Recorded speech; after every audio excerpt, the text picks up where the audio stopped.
दिन में तू ना हो वो दिन ही नहीं, जिस जीवन में तू ना वो जीवन नहीं। उससे भविष्यवाणी के पुस्तक 14 अध्याय का 8वां वचन। इब्राहिम कहेगा, मूर्तों से अब मेरा और क्या काम, मैं उसकी सुनकर उस पर दृष्टि बनाए रखूंगा।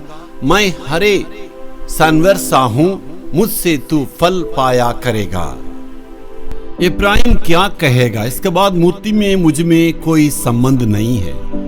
अभी तक मूर्ति पूजा करने वाले, उस बंधन में रहने वाले, मूर्तियों के बीच में रहने वाले, इसके बाद वो क्या कहेगा? हम में मूर्ति में कोई संबंध नहीं है। पुरानी जिंदगी को छोड़कर नए जिंदगी को आने के लिए वहां कहते हैं। अभी तक उनका जीवन में पुरानी आदतों में वे लाचार थे, फंसे हुए थे। अब से हम नया जीवन की ओर आगे बढ़ रहे हैं कहते हैं।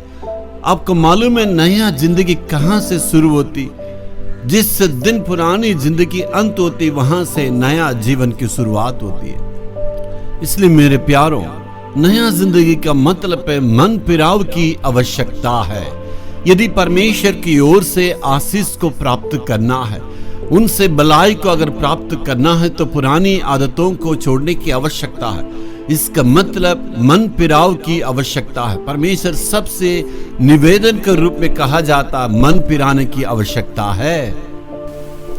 मनुष्य के मन में जब मन फिराव की आवश्यकता की पड़ती है, मालूम है जब उनका जीवन विनाश की ओर यानी सत्यानाश होने वाली, वो अपने खुद में महसूस करता है मेरी जिंदगी बर्बाद होने वाली है, उस वक्त उनके लिए मन फिराव की आवश्यकता है।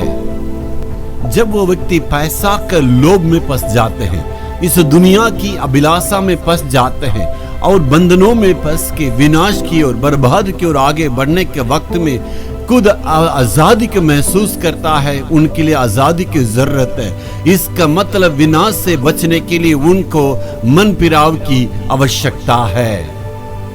आजकल मनुष्य इतनी गहराई पाप में फंस गया है, हत्या है, व्यभिचार है, लुचपन है, इस प्रकार की पाप में फंस गया है, लोभ में है। तो इस पाप से निकलने के लिए उनको एक माध्यम की आवश्यकता है, एक सामर्थ की आवश्यकता है, उनको एक मार्ग की आवश्यकता है। वो प्रभु यीशु मसीह उनको एक मन फिराव के लिए अवसर देते हैं। यीशु मसीह के पास ऐसे सामर्थ है, उस व्यक्ति को उस पाप से, इस दुनिया की बंधनों से यीशु मसीह ही, सिर्फ परमेश्वर का पुत्र यीशु मसीह ही उनको छुड़ा सकते हैं। जब यीशु मसीह को उस व्यक्ति विश्वास करते हैं, उनको आजादी मिलती है। Hallelujah, hallelujah.